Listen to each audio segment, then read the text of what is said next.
Eagles Entertainment.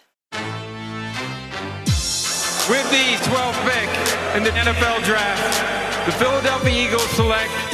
You're listening to the Journey to the Draft podcast.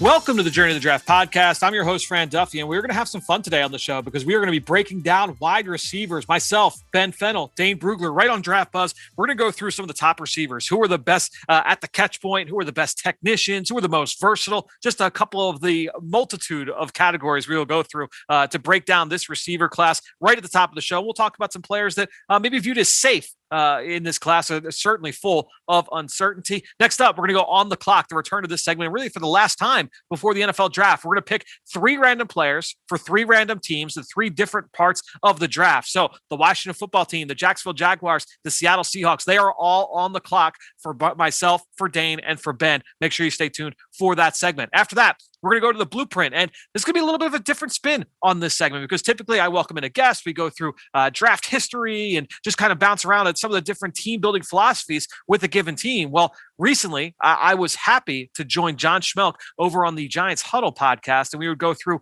not just what it looks like for the Eagles and for the Giants in this draft, but also Julie Donaldson of the Washington football team and David Hellman from the Dallas Cowboys. It was a little bit of an NFC East roundup. So I took some pieces from that segment and put it right here for the blueprint. So a little bit of NFC East talk there in that segment. And then we'll wrap it up with a question from you at home in our draft mailbag. We've got a couple of good questions from you guys to wrap it up. And speaking of questions and answers, if you guys want to get in some questions for myself, Dane Brugler, and Greg Cosell before the NFL draft, jump on to Apple Podcasts, leave us a rating, leave us a comment, because next week, before the NFL draft kicks off, we're going to do a Q&A with Dane and with Greg, myself. It is going to be a fun round table the week of the draft. Make sure if you've got a question, you can jump on. We're going to solicit on Twitter as well, on social media. But the best way, and you guys know this, the best way is to go on to Apple Podcasts and leave us a review. Leave the question in the review, and we will answer it. And also, it's a little bit of it helps us out as well and boosts us up the rankings. So if you've got a question, we'll solicit for it on Twitter, but make sure you go on to Apple Podcasts and leave that there. Also, look, if you are listening to this show right now for the first time, you're trying it out, maybe you're just trying to cram as you get closer to draft weekend. We're just a week away. And you think, I'll just unsubscribe after the draft is over. I'm here to tell you now, don't do it. We keep this podcast rolling all year round. And I promise that for all the reasons that you like listening to the show right now, we provide that same information in depth all year long, because no matter what time of the year it is, this podcast transforms its identity and its shape and its structure. And the whole time, our goal is to make you a smarter fan about this entire process. So if you want to know who the guys are that are picked next week that are going to impact their future NFL teams, we're going to be doing that immediately after the draft. If you want to hear from longtime talent evaluators, whether they're GMs or scouts or even just longtime media members, and you want to hear me pick their brains about how they scout players at every position, I start those sit downs right in the month of June. And if you want to start learning about next year's prospects, we start that in July, which is right around the corner from the college football season. We do our weekly previews leading all the way up to the Senior Bowl and the Combine and all that. The whole process starts over again. So if you want to stay up to date, not just with who the prospects are, because I get it, you don't always want to know who the top prospects are, but if you want to just be a smarter football fan, make sure you stay subscribed right here to the Journey to the Draft podcast. Appreciate everybody that stays subscribed all year round. That being said, let's get this episode going. I'm excited to kick things off, talk wide receivers with Dane and with Ben. It's time for Draft Buzz. Now it's time for Draft Buzz. All right, so like I said earlier, we're just over a week away from the 2021 NFL Draft, and we've already teased some of the things we're going to be doing here over the course of draft week. But guys, we've got one more position preview as I welcome in Dane Brugler and Ben Fennell. And guys, before we get to the wide receivers, there's just so much uncertainty in this class. We've talked about all the reasons why and how it's such a unique process and the lack of exposure, the lack of information. Who are the players in this class, though, that are the opposite, where you kind of know what you're buying, you know what you're getting? Who are the safe players? Dane, I'll come to you. Let's each kind of give one on both sides of the football, one offense, one defense. Dane, we'll come to you first. Who's a safe player that comes to mind for you on the offensive side?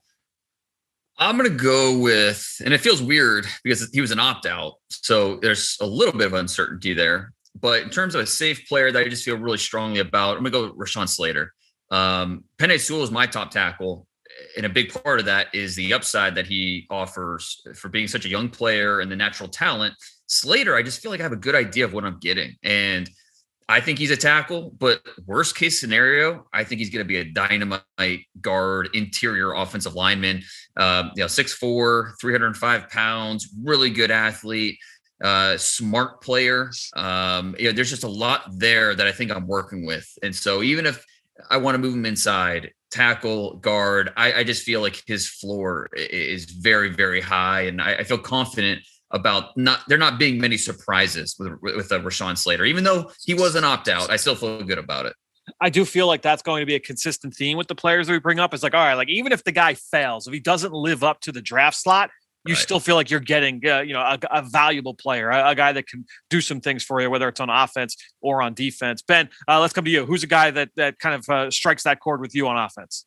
Well, it's maybe a position that isn't as valued, but I think it's such a safe player, and that's Najee Harris, who's played obviously high-level football for the Alabama Crimson Tide for 4 years in the SEC, in national championship games against elite competition with a variety of offensive schemes. You've seen him in power, you've seen him in zone, you've seen him catch the football, seen him in pass protection. He's even dabbled a little bit in special teams. He has exponentially more experience in snaps than guys like Josh Jacobs, went in the first round, played 700 snaps at Bama.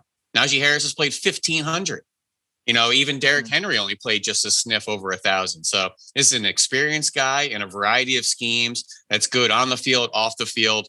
He is as safe and as clear cut that you know what you're getting as any player in this draft class. To me, I'm going to go with a slightly different angle on it. I'm going to look at Pat Freiermuth, the tight end from Penn State, and a junior, but this is a guy who came in as a freshman, became an instant starter, a 3-year starter for James Franklin out there with the Nittany Lions. And I think when you look at Freiermuth, just a very well-rounded game. You know that he can come in and contribute as a blocker. He's a really steady, reliable pass catcher. He's not as dynamic, obviously, as Kyle Pitts, but not as dynamic as Brevin Jordan. Maybe not as dynamic as even like a Tommy Tremble. But I do think that he's just rock solid across the board. You know what you're getting at the very worst with Pat Freiermuth. Like I said, even if he fails, I think you're still getting a really good number 2. And maybe you want somebody that brings you a little bit more dynamic qualities to the tight end room. But I think you know what you're getting there with Pat Freiermuth. Let's go over to the defensive side. Dane, I'll come back to you. Who's a guy on defense that you feel is a safe player in this class? Yeah, I was trying to think about this, and I feel less confident about my defensive options, but I'm going to go with Patrick Surtain, a guy that has been playing the position for a long, long time.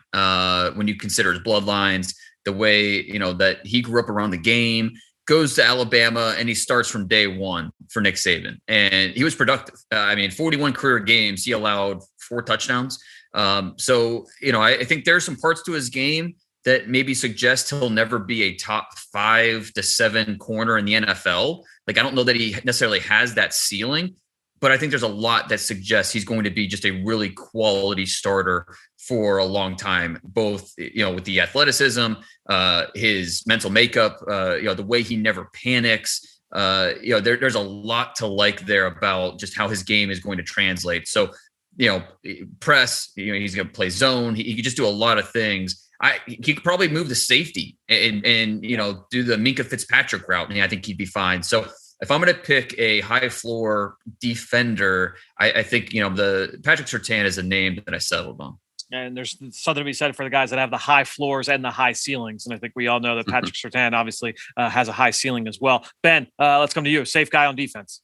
Well, high floor, high ceiling. That's why you go in the first round. But that's right. I'm going to go with Richie Grant from University of Central Florida at safety. He just wears too many hats for defense, whether he's that back end player, half field, or in single high playing the post. But he's going to come down and play slot receivers, tight ends. He's even handled some outside receivers like he did at the Senior Bowl against like Josh Palmer's of the world. And then over 500 special team snaps. He just does too many things for you to be worried about a fit or a projection with him. I feel like Richie Grant is one of the best players in this draft and one of the safest players. I'm going to go similar to what we talked about with the high floor, high ceiling. I think when we look at Kwity Paye, so much of the discussion with him is centered around the upside and the athletic testing and what he could be from that standpoint. I also look at him as a high floor player. You have a high character kid who made a contribution on day one in that defense. It's been a similar theme amongst a lot of the guys that we've talked about in this segment, but came in from day one. I think when you look at the edge rushers in this class, I think he's probably the best run defender early on in his career. And also, the arrow is pointing up on him as a pass rusher. So to me, I look at him from a high floor standpoint, and also the ceiling is there as well. So obviously, look, we all like to say, and I think all three of us feel this way, that there's no such thing as a safe player in the draft, obviously. But I think when you look, who are the guys that you feel best about in terms of their transition? Interesting discussion before we get into our wide receiver preview. And with that said, let's get into that part of the segment. And we're going to start, as always, we're going to look around at all these different superlatives. And to me, the first one, talk about wide receivers. Who are the guys that can ultimately catch the football? And so I'm going to go best ball winner. Who is the best finisher at the catch point? And the way we're going to structure this, one of us will pick a day one player. One of us will pick a day two player, so round 2, round 3, and then someone will finish with a day 3 player, a round 4 through round 7. Dane, you'll kick things off. A day one receiver who you feel is the best finisher at the catch point, the best ball winner in this class. I appreciate the layup here because this is Jamar Chase all the way. You want a guy that just exemplifies that my ball attitude, and that's Jamar Chase. And he's not a guy that it's funny because he came in at just over 6 foot, just over 200 pounds. And you kind of forget that he's not the biggest guy, but he plays so much bigger with the way he will go up and rebound the football. The fact that 85.1% of his catches in college resulted in a first down or touchdown. That says something about his ability to win at the catch point. He's a very hungry competitor, and that shows, before and after the catch. But just a natural with the reflexes, the hand-eye coordination. He can stab the ball away from his body. I think that's part of what makes him a possible top 5 pick in this draft. I was interested to see if you would go with him or Devontae Smith, just knowing, Smith is. Maybe the best trait of his ball skills are outstanding, but I think you made a good argument there for Jamar Chase. I'm going to go with day 2. I'm going to go Tylan Wallace here from Oklahoma State. And I think when you look at his ability to track and finish over the shoulder, he can go up and win at the catch point and jump balls, go to the ground, inaccurate throws outside of his frame. He makes it work, and he finds a way to reel in the reception, whether, you go back to early in his career as a sophomore when he was a finalist for the Biletnikoff Award and had all those numbers, or, over the years, whether he was fighting through injury or dealing with the inconsistent quarterback play, this guy has looked good throughout the course of his career at the catch point. He did it again at the Senior Bowl, catches pretty much everything thrown his way. I want Tylan Wallace here from Oklahoma State. Ben, let's go to you. Day 3 guy who best ball winner of that group on the third day. Yeah, it's interesting on day 3 because there's so many names to consider. I was wondering if I want to go with the Josh and Josh or Josh Palmer and Emator Baby. Is it Cornell Powell? But it's actually Jonathan Adams Jr. at Arkansas State, in my opinion, who I think is one of the strongest pound for pound receivers, not only with just his pure physicality, but the strength in his hands, the strength at the catch point. This is a no-nonsense guy that had no problem adjusting to errant passes and really fighting off a smaller defensive backs. He reminded me, and it might have been from you, Fran, of the Michael Gallup type of comp for how competitive he was at that catch point. But over the last 2 years, the leader in college football, FBS or FCS, in contested catches made. So he's a guy that's definitely produced and can handle the physicality at the catch point. Yeah, he's certainly, and you named a couple other ones in there too. We were talking about Emator Baby, or whether you talk about Josh Palmer, a bunch of guys you could throw into discussion there for sure. Let's go to the next one here. And it's a big play league, guys. So we want guys that can create the big play. Who is the best deep threat? I'll kick things off with a day 1 player. This one is as a layup. Dane, you used the term earlier. Jalen Waddle from Alabama. One of the most dynamic players, regardless of position in this class. He's got elite speed with and without the football. So whether you're saying, okay, over the top or catch and run, Jalen Waddle proved this year when healthy that he certainly can do that. And over the course of his career, he has been a true big play weapon for the Alabama Crimson Tide. This one, not much left to be said here with what Jalen Waddle can bring to the table. Ben, let's come to you. Day 2 weapon, best deep threat in this class. Well, I love De'Ami Brown out of North Carolina and that shot play offense off play action. He's a guy that's really strong, getting off the line of scrimmage, but his route stems, his releases, and getting himself open down the field, he's very savvy. very strong down the field as well to make some adjustments or maybe fight off a little bit of defensive pass interference and can adjust the passes too. It's a little bit small in stature at 6'1", 195. Reminds me a little bit of the Mike Wallace type of mold, but I think he's going to be a really nice kind of linear plane receiver for somebody. I like the Mike Wallace comp. I think that one makes a lot of sense. He is literally like the prototype in terms of vertical receiver. Everything downfield is great with this kid. His route running is outstanding, a ball tracking, the ability to finish. Quick game needs some work, intermediate area, not a lot of work there. But when you're talking about those vertical routes, he certainly can do that and showed it in spades throughout the course of his career, especially this year for North Carolina. Dane, best deep threat on day 3. Who's a name that comes to mind? Well, yeah, like Ben talked about, there's in the first category there's so many options once you get to day 3. Jalen Darden makes sense. Marquez Stevenson out of Houston, Amir Smith-Marset from Iowa. I'm going to go, though, with Tamarion Terry out of Florida State, who 6'3", 207, and he can fly. And just look at his track record of being a down-the-field threat. Set a school record at Florida State, 5 touchdown catches of at least 70 yards. And then of his 18 career touchdown grabs, 9 of them were at least 50 yards. So you want a deep play threat. That right there tells you all you need to know. Size, speed. There's a lot to like about just the raw traits and what he brings. There's obviously some things he needs to work on. That's why we're talking about him as probably an early day 3 guy.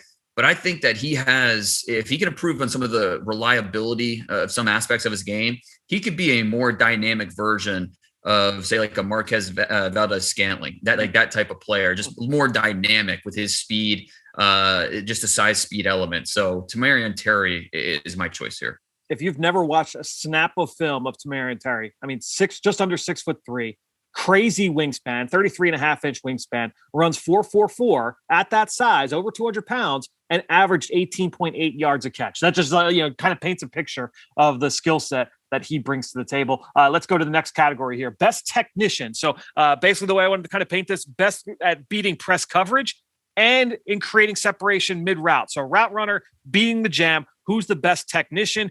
Ben, I'll come to you. Day 1, who's the best technician from that group? Well, I felt pretty safe about going with Rashad Bateman in this group. And that's over Jamar Chase and Devontae Smith and some of the receivers are going to get picked ahead of him. But he's the most deliberate and dynamic pure route runner in the class, from his releases, his stems, getting in and out of breaks, his consistency in his stems. Very still, doesn't give away his breaks or where he's going on a down-to-down basis, can work double moves, really strong after the catch. But he's a guy, and after your conversation, with PJ Fleck, every step and every movement has a purpose and is deliberate. And he just knows how to attack leverage and get where he's going. And it's all about attacking space and getting to the spot with a deliberate fashion. He may not be the most electric and explosive player on the field. I know he tested exceptionally well, maybe a little better than we thought.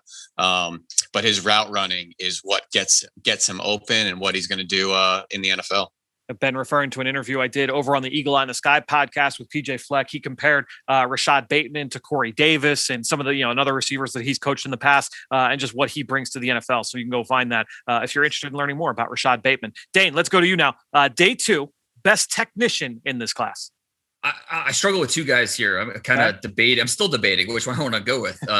It comes down to Amon-Ra St. Brown and Amari Rodgers for me. And you look at Amari Rodgers, his former offensive coordinator, Jeff Scott, summed it up perfectly by calling him a master of the details. Start-stop quickness at the stem. He can make guys miss before and after the catch. He's strong at the catch point. There's just a lot to like about what he offers: toughness, play strength, all of that. I'm probably going to lean Amon-Ra St. Brown here, though. A guy that can win it with his releases, can win at the top of the route, tracks the ball well. He just came into at the college level from high school as already a pretty polished player. A guy that really focuses on those details and really works at it. So I don't know that he necessarily has a trump card with his physical attributes. He's average size. The speed is average. He was a 4.59 guy in the 40-yard dash. Under 7 seconds in the 3 cone's a really good number for him.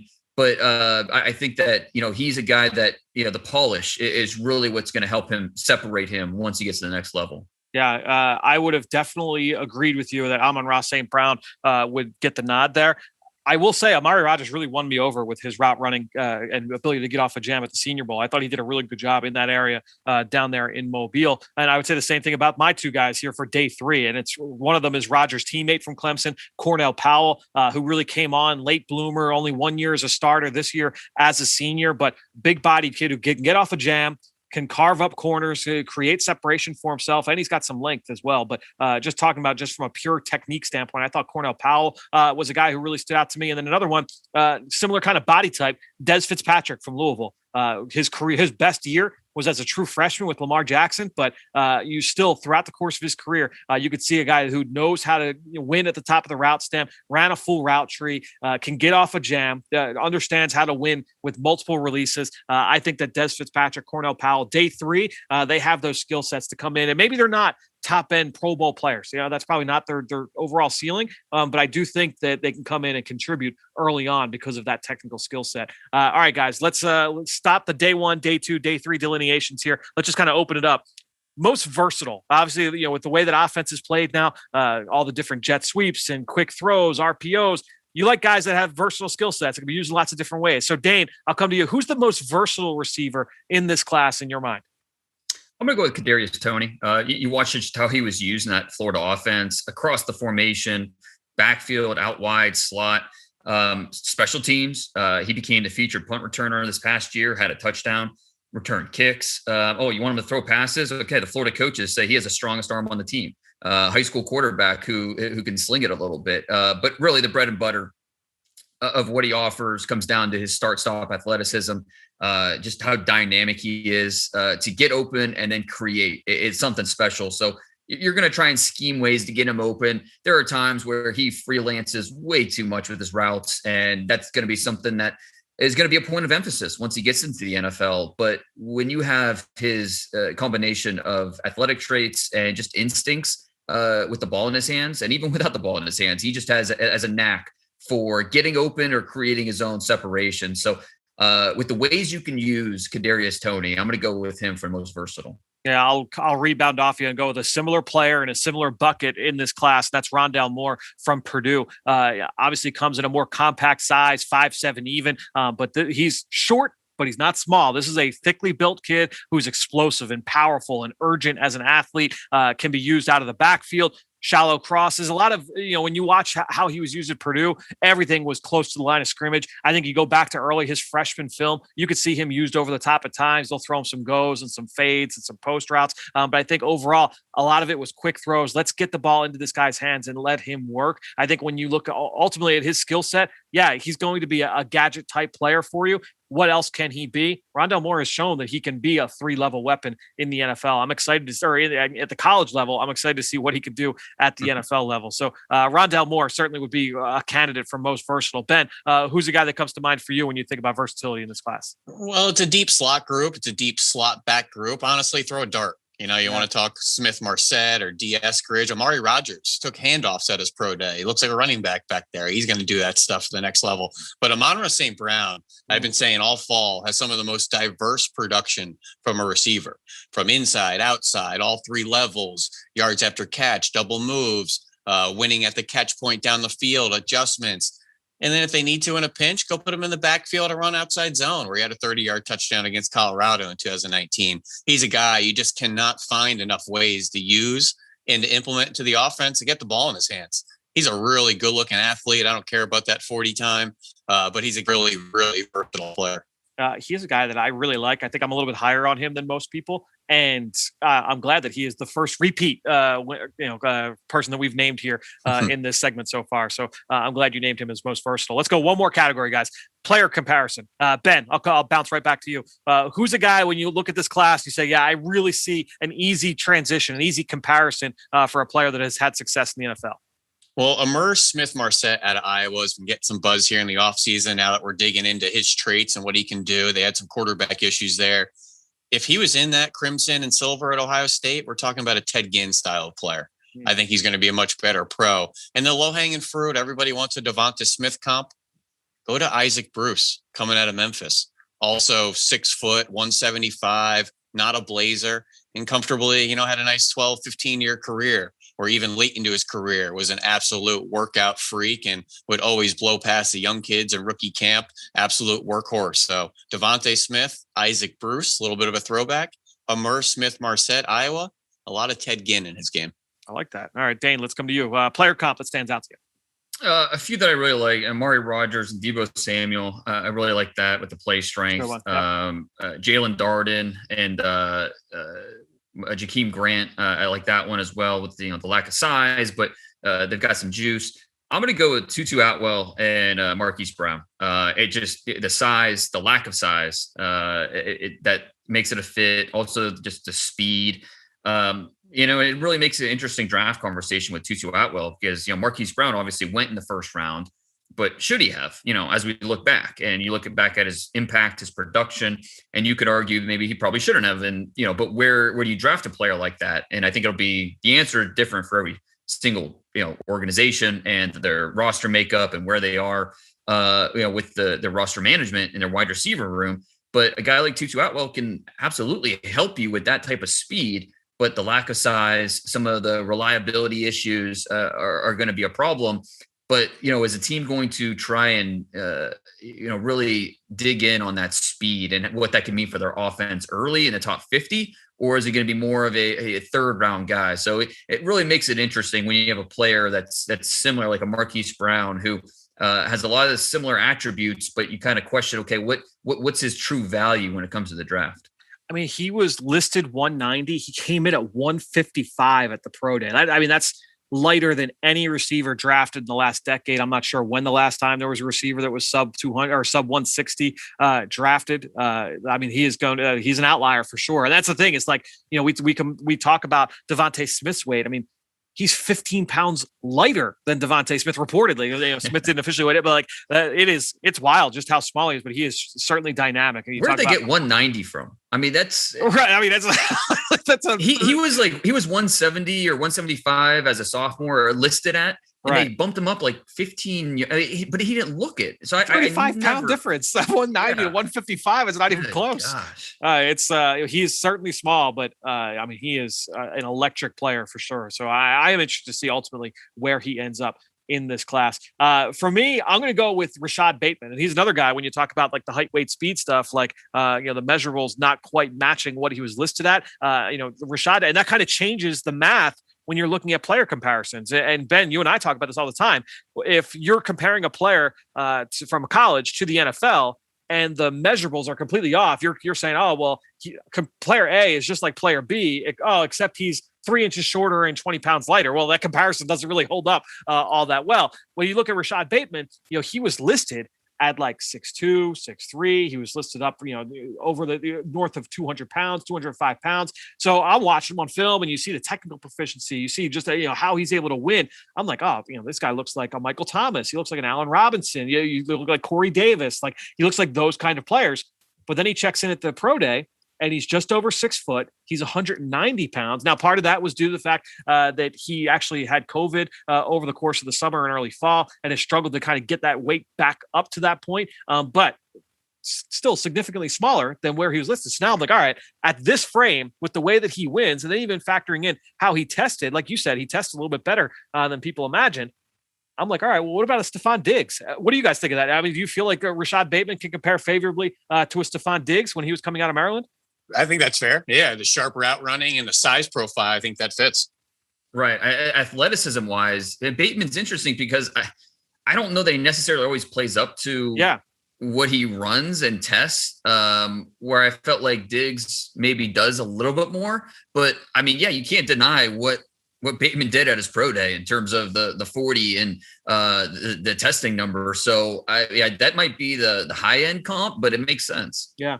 Bateman is a really fun player, and it's going to be interesting to see ultimately where he ends up going off the board. So we talked about a bunch of the big receivers in this class. Obviously, you can go back if you're just listening for the first time. You can go back and listen to some of our opinions and others' opinions on some of these other receivers as well. But we're going to now do our next segment here, and it's one of the fan favorites. We didn't do it last week. We're bringing it back for one more time before the draft. It's time now to go on the clock. On the clock. All right, guys, well, we are now on the clock. And if you are just listening to this for the first time, basically what happens is we take over 3 teams and 3 of us get to play the role of a general manager. And we basically select one random position for one random team at one random area of the draft. So basically I've got a tab on my laptop that's got a little bit of a randomizer on it. We say, all right, let's spit these out. So Dane, you'll be up first and you are picking an offensive lineman for the Washington football team, and you picked round 1. So we've got some blue chip players that we can discuss here. Kind of lay out for us what you're looking for the Washington football team as an offensive lineman round 1, you playing the role as general manager. All right. Well, I'm not going to make this too complicated. Anything we find in the first round at 19 overall, it's going to be an upgrade over what we trotted out there at left tackle last season. So the bar is pretty low, but let's find a left tackle for this team. Ideally, we want a player who has a strong track record of staying healthy and on the field. We want a good mix of quickness, power. I don't know that technique is as important because we can coach him up. Let's just get a guy with talent, feet, the size, the know-how. I mean, we can coach up the rest, but let's get a guy with talent that can come in and compete for starting reps at left tackle. All right. So I will play the role of the scouting staff, and I'm going to outline a couple options here. And to me, let's look at the local kid who's, just from around the corner here in the Maryland area. That's Christian Darrisaw, played down at Virginia Tech, also pretty local to where we're at. This is a big kid with really light feet. He can certainly play the role of a pass protector on the left side. He's also strong. We can coach him up a little bit in terms of his finishing skills and everything. But I think when you look at Darrisaw, he certainly fits the mold of the kind of players that we have selected in the past. You look at Martin Mayhew as general manager, but then also look at Marty Herney as well in Carolina with what he has done. I think Darrisaw certainly kind of fits what they are looking for up front along the offensive line. A couple more options here. If we decide that we want to take a big swing, Walker Little from Stanford, I think is worthy of being a first-round talent. And I think when you look at us being a zone-heavy scheme with Scott Turner, our offensive coordinator, Walker Little fits that very, very well. So I would look at him at left tackle. And then if we just want to, hey, let's just keep this in the fairway, maybe the safest, quote-unquote, to go back to an earlier segment of this group, Liam Eichenberg from Notre Dame. This guy is a ground roll double. You might be swinging for the fences here with Walker Little. Christian Darrisaw, maybe a little bit more variability as well. I think with Eichenberg, he is a rock solid selection. He's technically sound. He's not quite as gifted as the other two, but I think he's going to be a solid starter for a long time. So those would be the 3 options I would lay out as the scouting staff. Ben, as the coaching staff, lay out what you're looking for. Who are some options that come to mind for the Washington football team? Well, those are the names I had written down as well. Right at the top was Tevin Jenkins at Oklahoma State. I think would be a nice fit. But Christian Darrisaw, I think, checks a lot of boxes for us, and even the local aspect and being kind of a local product in the area. But we want to get back to the power game, inside zone, duo, power, counter, those vertical displacements. So we want that nasty, but you got to be able to pull too. And we're going to work the screen game. These are all things that Darrisaw did so well at Virginia Tech. Despite that kind of thick frame, he was okay in space. I'm just worried that he's not going to make it past the Chargers at 13.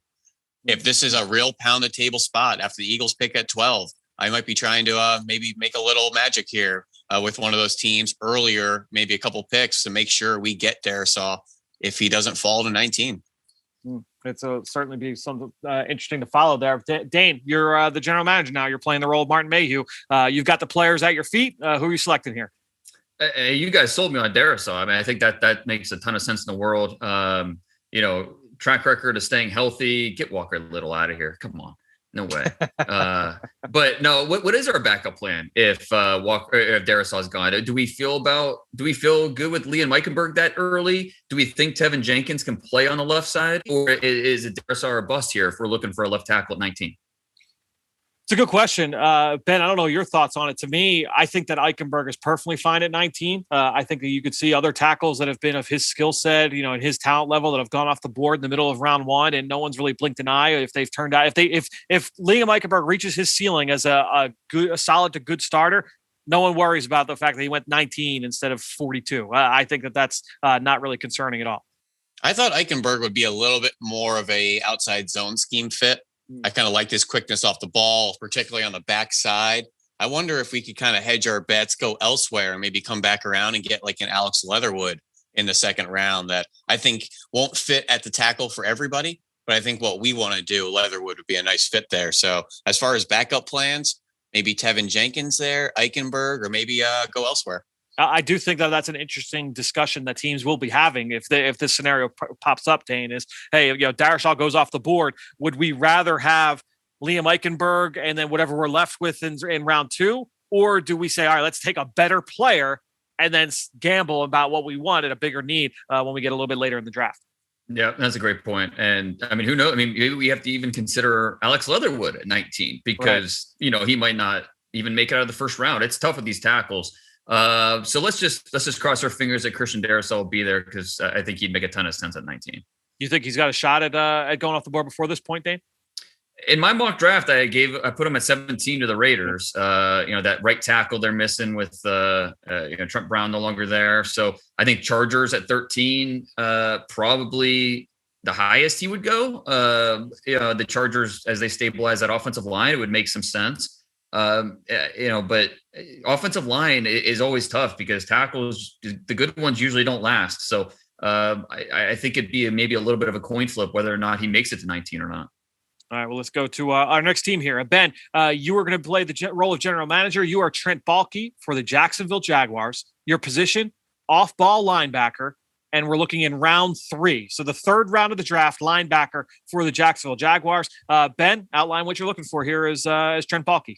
Yeah, exciting times here. Trent Baalke, Urban Meyer, Darren Bevel. We got Joe Cullen coming over to man the defense from Baltimore, legendary defensive line coach. Hasn't been a coordinator in about 15 years, so we'll see if he still got it. But linebacker is kind of open-ended. So do we want to go address our Sam outside linebacking spot where we had Wisconsin kid Leon Jacobs in there? A little disappointed with Clavion Chasen. I think we need more pass rush juice out of our outside linebacking position. Tougher at the point of attack. I know I'm asking for everything there. But if we're going off ball, spent some money on Joe Schobert last year. Didn't live up to expectations, in my opinion. So if it's more that Mike will, I need the tackling machine. I need the tough run stuffer with good range, good run defenders. And honestly, then let's get them off the field. Coming the way we played in Baltimore, we were one of the highest dime dollar teams of the last 3, 4, 5 years. We love our pressure schemes on third down. Essentially, we want these linebackers on the field to take them off the field. So first and foremost, those off-ball guys have to be savants against the run. But if we're talking outside linebacker, Sam, we need a little bit more pass rush juice. That's a tough player at the point of attack. All right. Well, Dane playing the role of scouting staff. Ben just outlined the menu there. What do you got for us on the grocery list here, Dane? Well, the first name that stood out, I thought, was Baron Browning from Ohio State. Obviously, our coaches will have something to say there with the connection. Coach Meyer recruited Baron Browning and plucked him out of Fort Worth, brought him to Columbus. So there's a familiarity aspect there. But when you talk about a guy that's 6'3", 245 pounds, runs in the mid 4.5s, 6'7", 8 in a 3-cone, has 33.5-inch arms, can rush the passer. He can put his hand on the ground, but he could stand up and cover tight ends out of the backfield. Just a great looking athlete, quick reactive movements. The mental process is still a little bit of a work in progress for him. But we talk about just the raw measurables, the size, the length, the athleticism. I think there's a lot to like there about a Sam linebacker, a guy that we could keep on the field and be a designated pass rusher on certain packages. I think that's a viable way to get him on the field as well. So Baron Browning certainly, I think, checks some boxes there. And then let's stay with the Ohio State theme here. Obviously, in a weird year like this, where we don't know these players maybe as much as we'd like to, we've got a connection here with our coaching staff. So Pete Werner with Ohio State. He may be more of your will, a guy that can play off the ball, drop in space, really instinctive from depth.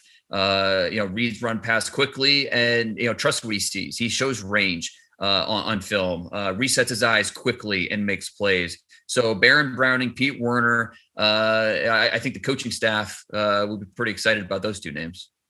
So I will take over here as the coaching staff, and Joe Cullen, as you said, Ben, the new defensive coordinator, a couple of other assistants came over with him from Baltimore. When you look at that scheme, as you mentioned, heavy sub package, extremely multiple. And when you look at how they used their linebackers last year, they were basically specialty roles. They had guys that played in base, they had other guys that played in nickel, and then they would go to dime and dollar, and most of those guys would come off the field anyway. So I don't think we need to be scared of guys that have very tunnel vision skill sets. Maybe they can only be used one or two ways. That's okay. We can fit them in to our scheme. A couple of names. First of all, I had both the Ohio State kids written down there. So Baron Browning, if we like him as a Sam, we certainly can fit him in here. Pete Werner, we definitely can find room for him as well. So Dane already hit the highs and lows of both those players. I don't need to hit on them again. Two more names I want to bring up.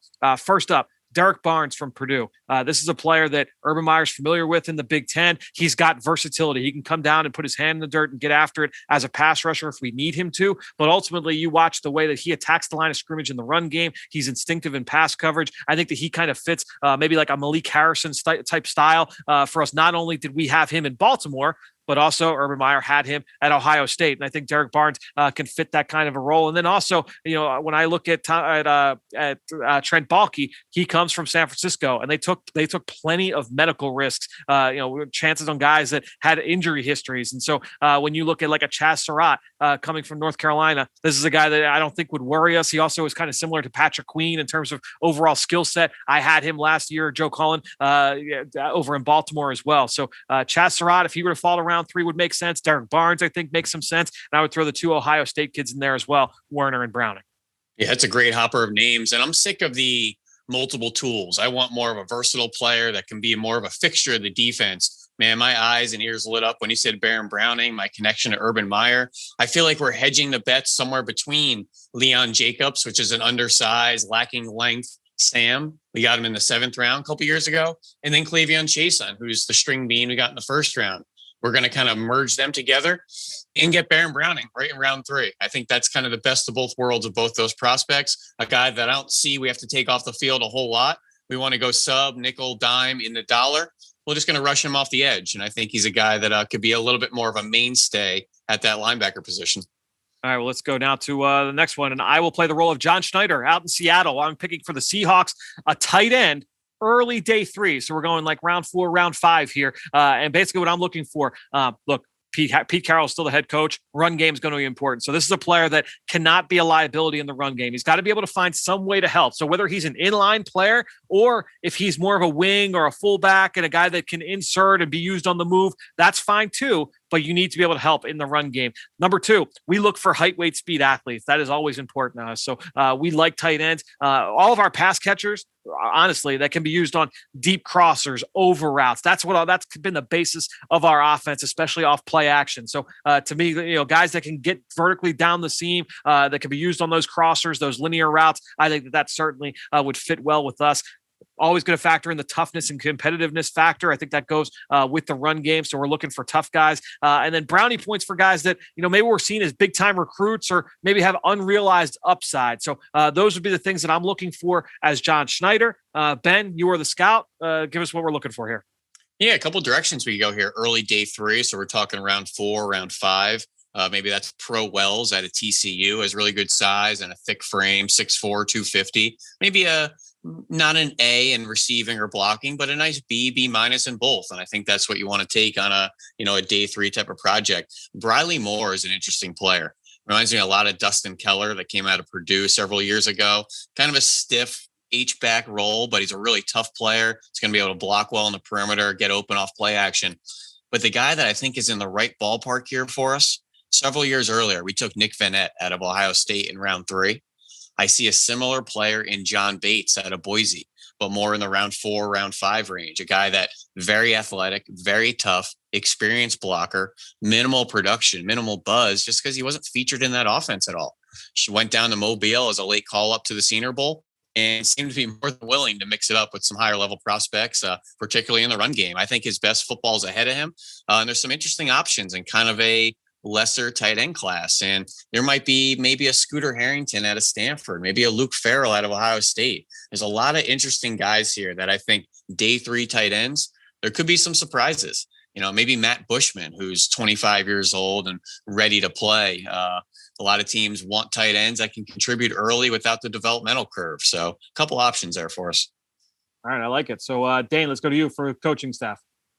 Yeah, I think Ben laid it out well with some really good names. One other name I think I would add to the mix here is Trey McKitty out of Georgia. Now you talk about a former top recruit, coming out of IMG Academy. He starts at Florida State. The production isn't all that great. Goes to Georgia thinking, okay, as a senior, he's going to be a big part of that offense. He has 6 catches, but then you see him at the Senior Bowl and you see him, work downfield and track the ball well. And, the big hands, 10 3/4 inch hands, the ball skills. As a blocker, he's not afraid to mix it up and get involved in the run game. So when we get into day 3, we're talking rounds 4 and 5. I think Trey McKitty certainly needs to be on our radar as a guy that can come in, help out in the run game a little bit, but then also has some unrealized potential here with as a downfield pass catcher. There's some ability here that I think is untapped that we can maybe get more out of and be a better pro than college player once we get our hands on him. So Trey McKitty, I think, needs to be in the conversation as well.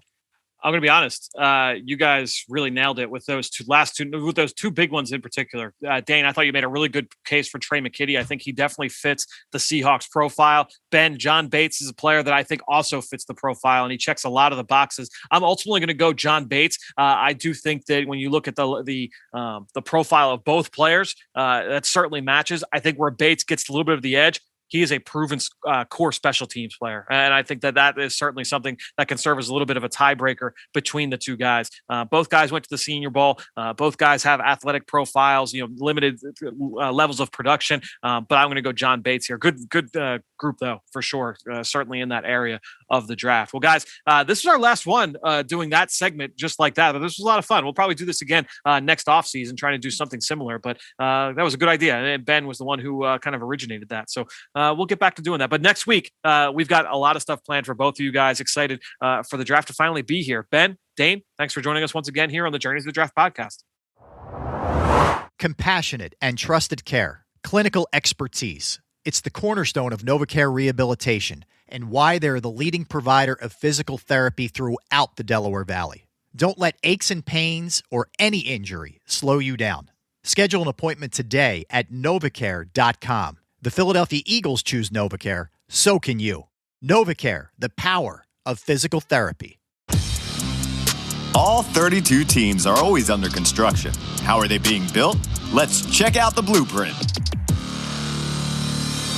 Welcome to the first ever NFC East roundtable for the 2021 NFL Draft. I am John Schmelk from the New York Giants. We have a representative from each of the 4 teams in the NFC East. We have Julie Donaldson from the Washington football team, the division winners. We have Fran Duffy from the Philadelphia Eagles and Dave Hellman from the Dallas Cowboys. Welcome, everybody. This should be a lot of fun. Julie, you get first dibs as your division champion. I will note we have not had a repeat division champion in 17 years in the NFC East. And the other funny thing, folks, is that each one of these franchises either has a new GM or a new coach in the last 2 years and a new quarterback in the last 2 years, except for Dave Hellman, though Prescott did miss, 11 games last year, Dave? So I'll just throw you into the mix anyway, just in case. Yeah, that seems fair based on, it was kind of a rotating door at QB in Dallas last year. So, yeah, Dak almost feels new at this point. And a brand new contract for him, too. So that's always good.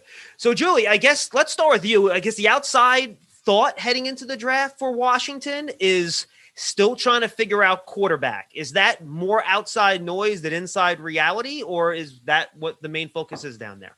Well, if you're going to say the main focus, it means we're going to go for a quarterback in the first round and trade away our future in order to move up to get that, because I think that's what's going to require, right? If we're looking at a quarterback going first, second, third in the draft, potentially even fourth, you're going to have to give up a lot to get a guy that you love. And there's a lot of rumors out there.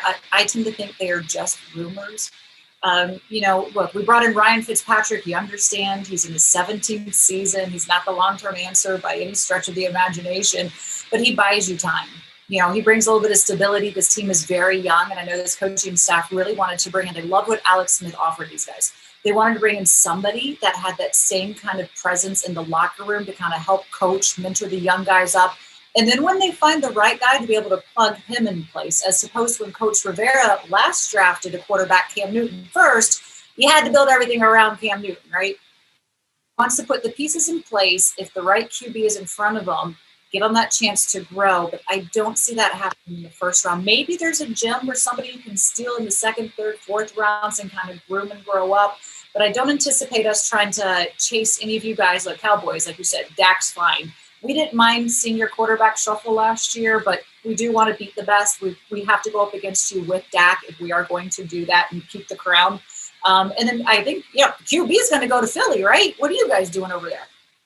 Well, and I think that's what, obviously if the Eagles had stayed at 6, that certainly would be a discussion. But I think that's the beauty of being able to move back to number 12 is that not only do you acquire that future pick for 2022, but then you also, the board opens up and now there's just so many different paths that they can go. So now I think you look at what Dallas does at number 10, you look at what the Giants do at number 11, and we'll see how the board falls, and we'll see what's left after that. But I do like the optionality of what the Eagles have, at their doorstep now with the 12th pick. Fran, is this full reset, rebuild mode for Philly here? Could we see another trade down, acquire more picks, or do you think they're somewhere in between where they're probably going to stick and pick at this point? I do think that they've got now, especially when you look at they've got more picks in this draft in 2021 than any team in the NFL. They've got a couple of extra picks already in tow for next year as well. They've already got 2 extras. So I think when you look at that ability, they have the ability to move back. They've got the ability to move up. They can stay put. And I do like that optionality, as I kind of put it earlier. I think that they've got the ability to do a number of different things. I don't know that you would look at this as a pure rebuild. There's certainly some veterans that are here in place in the building that, would like to be able to continue to keep winning. And I think that would be, on their forefront of their minds is, when you look at Brandon Graham's and Jason Kelsey's of the world, those guys are definitely going to be in it to win it with this new staff. So I'm excited to see what this can look like, how many picks they come out of this draft with, and the kind of talent they can try and surround those vets with. Yeah, and Dave, Dallas has 10 picks, right? You guys have quietly become the masters of the compensatory draft selections, by the way. People talk about the Patriots. Dallas has been very good at that the last few years, and you really get to be the guy that drops the bomb on the first round here, because Dallas, the Giants, and then Philly, back to back to back in this first round. You guys get the pick first. I know you do the Draft Show podcast, very popular. Who's the one or two guys that the Cowboy fans just don't stop bothering you about that they are dying to have dropped to 10? Well, it's really funny because getting a top 10 pick was not fun, but now that you have it, it's fascinating to think all the fun ways you can go with it. But on the other side, the way this division shook out, it creates a little bit of anxiety because you're saying, all right, the Cowboys are going to get a great player at 10. It also means they're going to push great players down the board to the Giants and the Eagles and Washington. I mean, I can't tell you how many people talk to me about, are we really going to let Jalen Waddle or Devontae Smith or Jamar Chase wind up in New York or Philly or any of these other great guys? So it's fascinating to see how that plays out. The debate in Dallas right now is it's literally a best player available versus need situation. Because if you watch the Cowboys, you don't need me to tell you, their defense was atrocious, historically bad by franchise standards, dead last against the run. This is a team that needs defensive talent. But if you follow the draft, all of the value at the top is on offense. And now, so you're talking about, Penei Sewell and Rashawn Slater, these dynamite offensive tackles. Might they get pushed to you because of all the quarterbacks? And then the big one, this is the guy that Cowboy fans love to talk about. Do they have a shot at Kyle Pitts? And, Jerry Jones mentioned it last week in the news that he's enamored by this guy. And how can you blame him? Which, I see y'all shaking your head. I don't think he'll be there either. I don't think Kyle Pitts will last to 10. But if he does this team need him? No. But can you pass up that type of talent? I don't think so. And so that's an interesting dynamic where, if I had to bet today, I think the Cowboys probably draft Patrick Surtain, maybe J.C. Horn, get yourself a cornerback who can lock down half of the defense. But if an offensive player that meets that criteria is there, they did it last year with CeeDee Lamb. I don't think you can count it out again this year. And it's funny, Dave. I think the Giants are kind of in the same situation, right? Dave Gettleman was very, very busy in free agency, uncharacteristically, I think, for the Giants. Kenny Golladay, Adoree Jackson, 2 guys at the top of their position class. They don't have necessarily that glaring need. You can help the offensive line. You can always use another weapon. But, other than edge rusher, and I don't think there's a guy that's probably worth picking at 11 that's a pass rusher in this draft. there isn't really a guy that they have to take. Giant fans would love Kyle Pitts, but you guys can shake your head at me too. I know that's not going to happen. But, if they're choosing between like a Jalen Waddle, Rashawn Slater, and a Micah Parsons, I think that's a really interesting conversation to have. And I think, Julie, a great situation that Washington is in is that usually around where you guys are picking, there's one top 15 player or top 12 player that kind of just slides down the board, and you'll have the opportunity to just kind of gobble them up unless are they really trying to focus on an individual position to shore up a need. Look, I have to address Kyle Pitts. First off, I am a Florida Gator.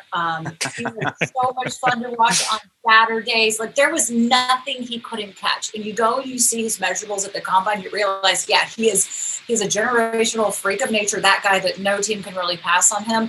I even hear rumors that San Fran could even maybe take him at 3 and decide not to go for a QB. I mean, and then Atlanta has all the options in the world to say, hey, you want him? We'll sell, as they already have, a lot already still going up with their QBs. So interesting to see what does happen. But here's the thing. Even when I talk to coach and I say, hey, the Cowboys like Pitts, it's like, no way in the world will Pitts be there at 10. So I don't see him falling to Dallas. I think that would be a major shock. Every team would love to be able to add him to their roster. Of course, we would as well. But look, I don't think we're going to sell that much to go up too high. And as you mentioned, a player, especially the way this draft is shaking out with so many quarterbacks anticipated to go up there in the top, you're going to have a lot of skill play guys that are going to fall.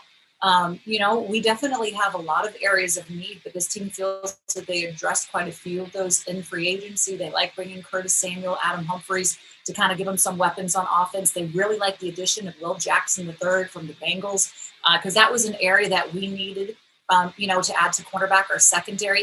If you're going to look at where we think we're going to target at 19, kind of hoping that maybe, look, we need a linebacker. Maybe there's a linebacker that falls to us. We need some depth at offensive tackle. Maybe there's an offensive tackle that falls to us.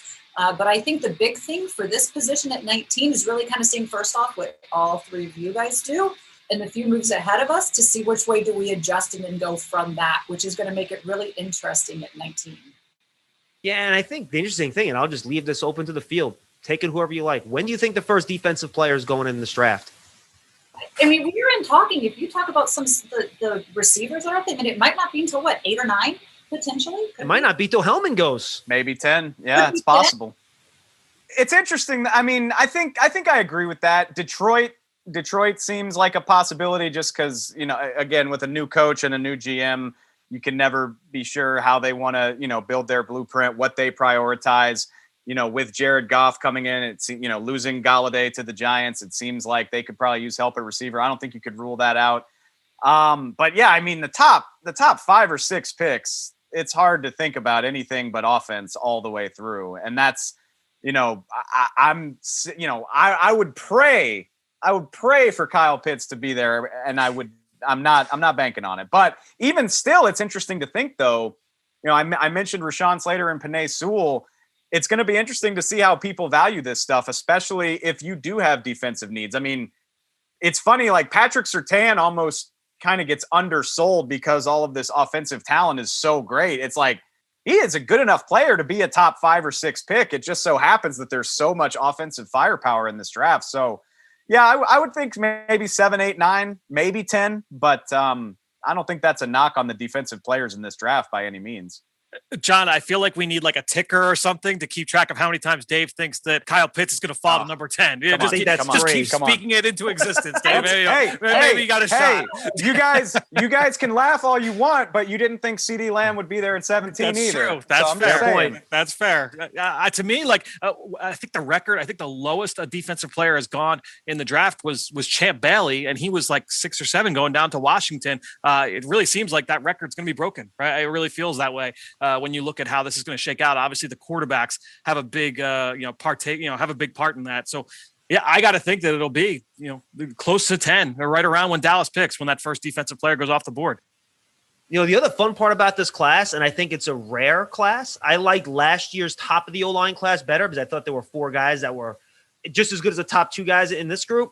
But boy, when's the last time we could sit here and say, you're looking at pick 50, 55 in the second round, and you feel pretty good about getting a guy that you can not just develop into an offensive tackle, but almost put him in there and feel like you're getting a pretty good level of play from them right away. And I think if there's one thing all four of these teams have in common based on either guys that have left or injuries last year, offensive line is always a priority. And boy, this is a deeper class than I think I've ever seen in the years I've seen doing this, Fran.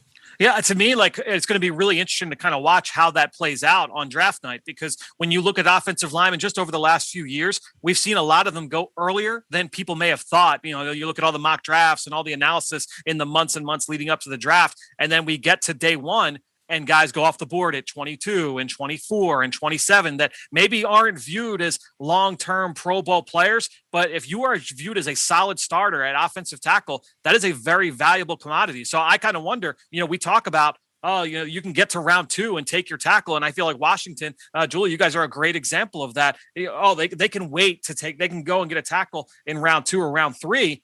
I wonder when that run is going to happen. And I think that's one of the interesting storylines for sure going into this draft is when that run starts. If Rashawn Slater goes number 10 to Dallas, do people start to panic and these tackles then start flying off the board? I think that's one of the interesting storylines for sure. You know, yeah, I mean, we definitely need depth at that position. I feel like a lot of times we're just playing, when you have Morgan Moses moving over to left tackle, that's not exactly ideal, right? But all things considered, our offensive line held up much stronger than we really anticipated coming into the season. We have Sadiq Charles last year that we never really saw on the field what he's going to do. Brandon Sheriff coming back trying to get a long-term deal. But I know a lot of team guys are kind of saying maybe Christian Darrisaw, where he could go, big thought, strong, physical, a lot of potential. I do think that there's a little bit of some knocks against him on his effort. Is he there the entire time? Is he mean enough per se when he's out there? Has a little bit of struggles with the bull rush. But a guy that I think they would like to really try and grab if he fell to him, and it might have to fall, is Elijah Vera Tucker out of Southern California. Versatile, powerful, and man, he's hungry. And coach, they love, especially the way that you shift those O-linemen at times because you have to. They like that guy that has versatility, even though we probably need to focus on the left tackle position, maybe more than others if you're to pinpoint one. Fran, I think is interesting, right? New coaching staff, but the guy that brought in the playmakers that you've dedicated a fair amount of resources to the last couple of drafts, right? They have a lot of young playmakers on the roster, same general manager, different coaches. Is that a position you think they're going to go back to try to add another high-quality playmaker to, Jalen Reagor, Hightower, guys like that? Or do you think they might be focusing elsewhere? No, I think that's again, going back to what I said earlier, the beauty of them getting to where they did at 12. I think if they had stayed at 6, it was really like a 2 or 3 man conversation at that point when you're looking at round 1 of the draft. You're looking at Jamar Chase and Kyle Pitts and, Jalen Waddle, Devontae Smith. You're talking about those playmakers.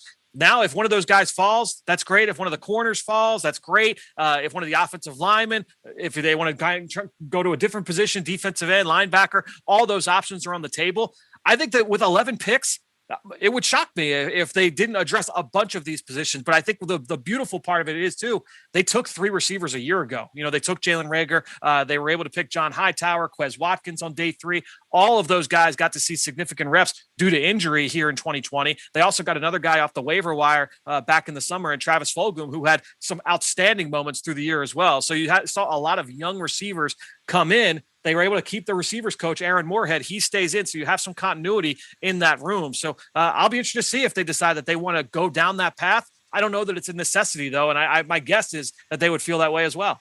We haven't talked. Go ahead, Dave. I'm sorry, Dave. Go ahead. Oh, no, you're totally fine. I just, Cowboy fans hate when I say stuff like this, but I think the world of what Philly did with that trade, because maybe I'm wrong, and I'll eat crow if I am.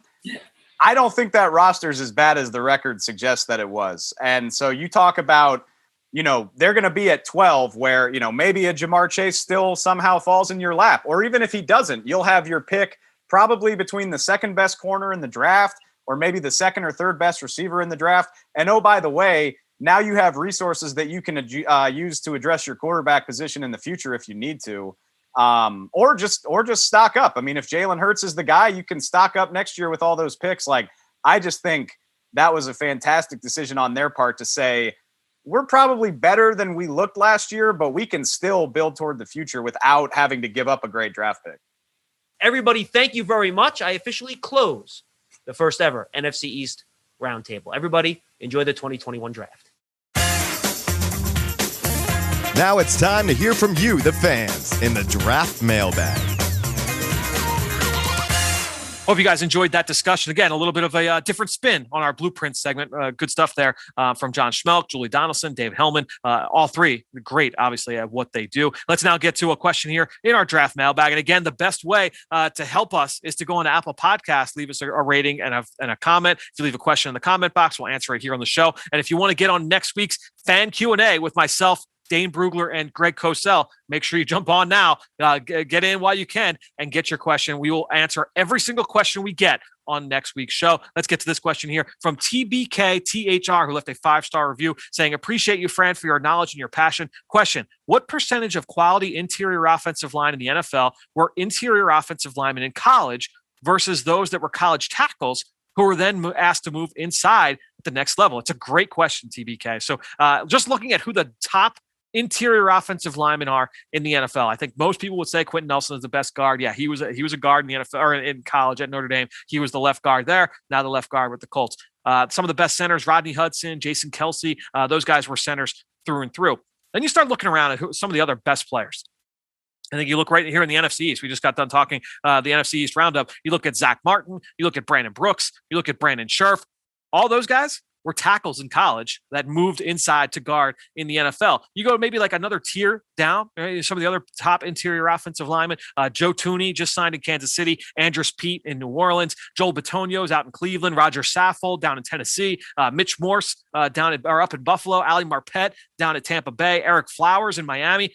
All of those guys were college tackles that made that move. That's a lot of guys that made that move. So you start with some of the elites with the Martins and the Brooks and Scherf, but then also getting to some of these other players. All those guys were tackles. And sure, there are examples of other players that, were guards through and through. Gabe Jackson and Trey Turner, those guys. Yeah, they were guards through and through, but there are a lot of examples of players who started their careers at tackle and then made the move inside the guard. And that's why, to me, I'm not even going to dive too deep into it. If you're into this position switch discussion, make sure you go check out the Eagle Eye in the Sky podcast, the one that drops tomorrow on your feed. If you subscribe to the Eagle Eye in the Sky podcast, myself and Ben Fennell, we are discussing position switches when you are projecting guys from college to the NFL. It's a fun discussion. You can go find it wherever podcasts can be found. Again, the Eagle Eye in the Sky podcast. But TBK, a lot of good examples of tackles making that move to guard and turning into great players. I went through a handful of them there. It's a great question. Again, if you want to jump into our Q&A next week with Greg Cosell, Dane Brugler, go leave it over on our Apple Podcast page. Till then, we'll see you later this week right here on the Journey to the Draft podcast. Draft's almost here. Looking for a unique experience for the young Eagles fan in your life? Eagles virtual youth football and cheerleading clinics are now being offered on April 25th and May 16th. Register today at PhiladelphiaEagles.com/clinics.